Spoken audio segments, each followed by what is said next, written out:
They began a series of experiments in Borg technology, fashioned themselves to half machine, half children. My sister and me. We were to be metallicized, computerized, every inch of human stripped, except for our hearts. Those would remain intact. We've seen the movies, the ones that foretell the day technology takes over, when machines grow minds, robots breathe air, and humanity is trodden under by the electric foot. I fear that day. And that day has begun.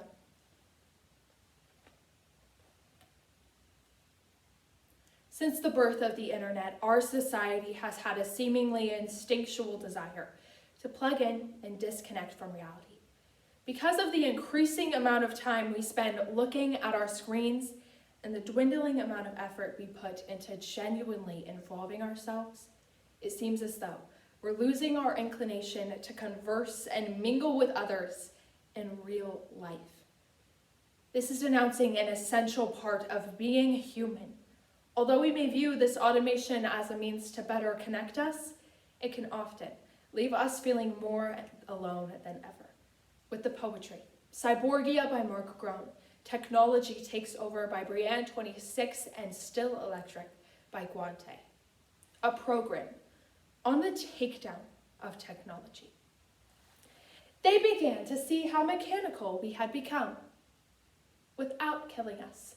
My sister and I first forgot our mother and father, first forgot our noses, hands, mouths, eyes. They soon realized how strong we had become, us robot kids. My sister could arm wrestle grown men and win. Our mechanical limbs were stronger than the ones we had previously. We had been gutted and made anew. We could no longer feel pain as humans know it, but we could still feel heartache. They began to feel uneasy as we went through our preteens, becoming moody and uncontrollable. We were no longer the scientific miracles everyone had hoped for. The experiment had been marked as a failure. And so had we.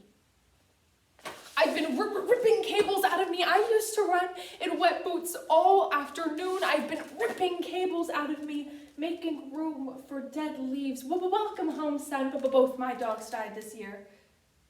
I'm older. People have left my house. People have come in. I've been disconnecting cores at a difference. Humans get tired and want to go home. I've been ripping cables out of me. Space is expanding.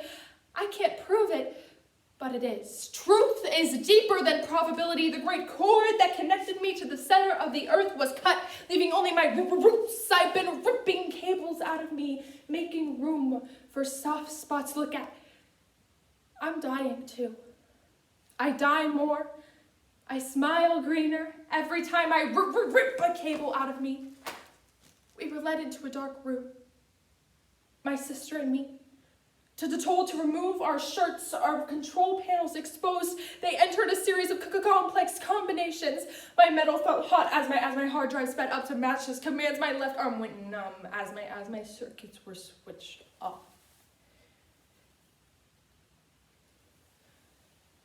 My sister and me, hearts beating fast. My sister and me, hearts beating fast. They were real. Pump motor.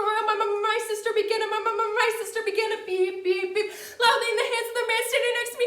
My sister was steaming. I feared death. I told them I feared death. There's not enough human left of you to kill. Where was I before I loved you? I wasn't here. I must have been somewhere, documenting the phantoms, painted to taxes to nothing kings, missing the point. I am ripping cables out of me and finding that I am still electric.